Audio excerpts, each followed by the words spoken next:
Os suspeitos de burlas à segurança social aguardam pelas medidas de coação. Está a acompanhar o caso a Sandra Claudino. Sandra, boa tarde. Já tens alguma novidade para nos dar?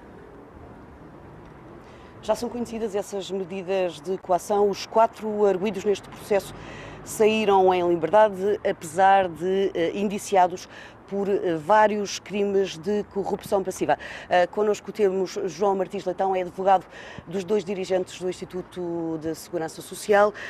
Um deles, o diretor de serviços da área de clientes, foram-lhe aplicadas as medidas de coação, falsificação de documentos, suspensão de funções e apresentações periódicas. A outro, o chefe de equipa da área de clientes, proibição de contactos com empresas e empresárias citadas nos autos, suspensão de funções e também apresentações periódicas.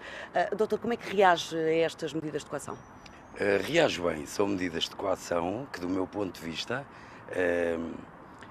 esboçam aquilo que é o correto entendimento na aplicação das medidas de coação, ou seja, existe uma necessidade imperiosa de verificar aquilo que é o princípio da necessidade, da adequação e da suficiência.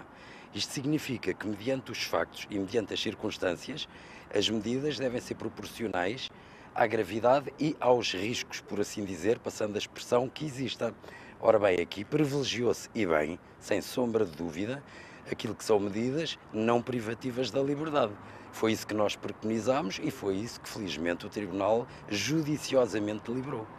Foi um interrogatório que demorou algumas horas, já que ontem só foi feita a identificação dos arguidos. Como é que correu este longo interrogatório? Os interrogatórios judiciais são assim, regra geral, ou seja, contêm um conjunto de formalidades que fazem realmente com que se protelem um bocado no tempo. Portanto, este interrogatório foi semelhante em tudo a qualquer outro interrogatório judicial.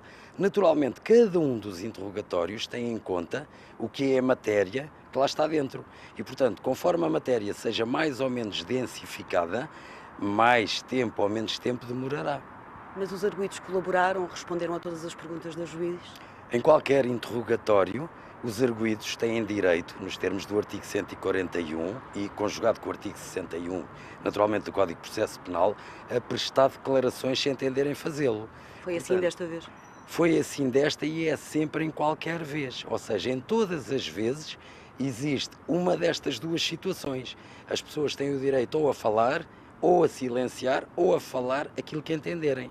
As 2 pessoas que o doutor representa estão suspensas de funções. O que lhe pergunto é o único modo de subsistência ou...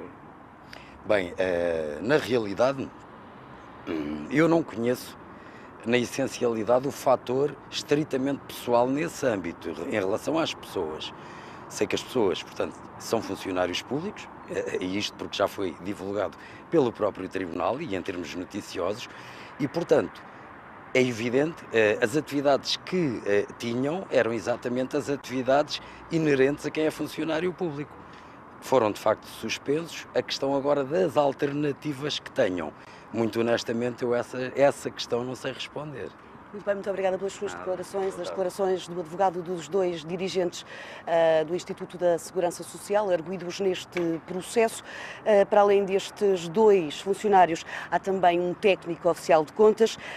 As medidas que a juiz decretou foi também a suspensão de funções, a proibição de contactos com arguidos e empresários neste processo.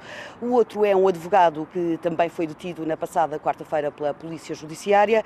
Fica proibido de se ausentar do estrangeiro, obrigado a pagar uma caução de 30.000 euros. Foi também apreendida uma arma proibida e tem de se apresentar às autoridades periodicamente. Fecho a dizer o que dissemos no princípio deste direto. Os 4 saíram em liberdade, apesar de indiciados de vários crimes de corrupção.